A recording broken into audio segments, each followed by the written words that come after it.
اعوذ باللہ السمیع العلیم من الشیطان الرجیم من ہمزہ ونفخہ ونفثہ۔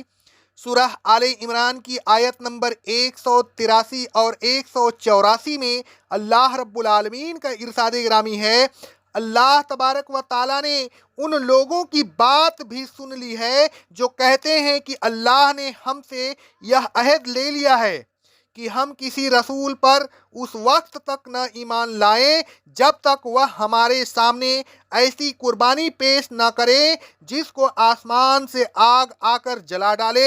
اے رسول صلی اللہ علیہ وسلم، آپ ان سے کہہ دیجئے کہ مجھ سے پہلے بہت سے رسول بڑے بڑے معجزات لے کر آئے اور وہ معجزات بھی لے کر آئے جس کا تم نے مطالبہ کیا ہے، تو پھر اگر تم اپنی بات میں سچے ہو تو ان پر ایمان کیوں نہیں لائے، کیوں انہیں قتل کرتے رہے؟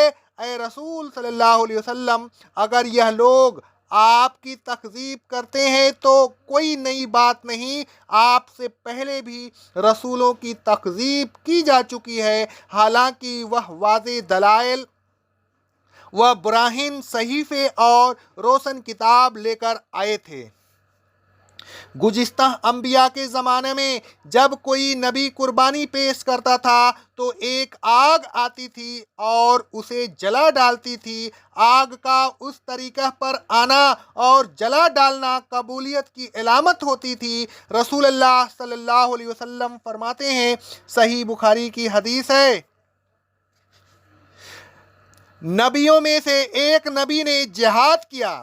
نبی نے اپنی قوم سے کہا، میرے ساتھ وہ شخص نہ جائے جس نے کسی عورت سے نکاح کیا ہو، وہ اس کے پاس جانا چاہتا ہو اور ابھی گیا نہ ہو، نہ وہ شخص میرے ساتھ جائے جس نے چند مکان بنائے ہوں لیکن ابھی ان کی چھتیں نہ ڈالی ہو، اور نہ وہ شخص میرے ساتھ جائے جس نے بکریاں یا اونٹنیاں خریدی ہو اور وہ ان کے جننے کا منتظر ہو۔ الغرض نبی نے جنگ کی، وہ نماز عصر کے وقت یا وقت عصر کے قریب ایک بستی کے نزدیک پہنچے۔ نبی نے سورج سے کہا، تو بھی مامور ہے، میں بھی مامور ہوں۔ پھر اس طرح دعا کی، اے اللہ، سورج کو ہم پر روک دے۔ سورج روک دیا گیا یہاں تک کہ اللہ نے اس نبی کو فتح عطا کی۔ پھر نبی نے مال غنیمت جمع کیا۔ آگ آئی کہ اسے جلا ڈالے لیکن اس نے نہیں جلایا۔ نبی نے کہا، تم میں خیانت واقع ہوئی ہے، لہذا ہر قبیلہ کا ایک آدمی مجھ سے بیعت کرے۔ ایک شخص کا ہاتھ نبی کے ہاتھ سے چپک گیا۔ نبی نے کہا، خیانت تم لوگوں میں واقع ہوئی ہے، لہذا تمہارا قبیلہ مجھ سے بیعت کرے۔ الغرض جب بیعت ہوئی تو 2 یا 3 آدمیوں کے ہاتھ نبی کے ہاتھ سے چپک گئے۔ نبی نے کہا، تم نے خیانت کی ہے۔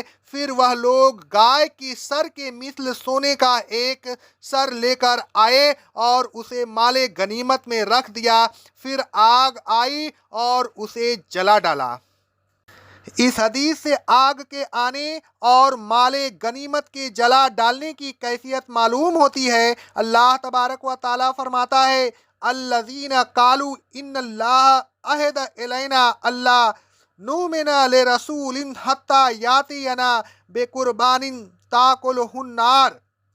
جن لوگوں نے کہا ہے کہ اللہ تبارک و تعالیٰ نے ان سے عہد لیا ہے کہ وہ کسی رسول پر اس وقت تک ایمان نہ لائیں جب تک وہ ایسی قربانی ہمارے سامنے نہ پیش کریں جس کو آگ آ کر جلا ڈالے، تو یہ صرف ان کا بہانہ ہے۔ اے رسول صلی اللہ علیہ وسلم، قل قد جاءکم رسل من قبلی بالبینات وبالذی قلتم، آپ ان سے کہیے کہ مجھ سے پہلے تمہارے پاس ایسے رسول آ چکے ہیں جنہوں نے بہت سے معجزات پیش کیے، اور وہ معجزہ بھی پیش کیا جس کا تم مطالبہ کر رہے ہو، یعنی انہوں نے ایسی قربانیاں پیش کی جن کو آگ نے جلا ڈالا۔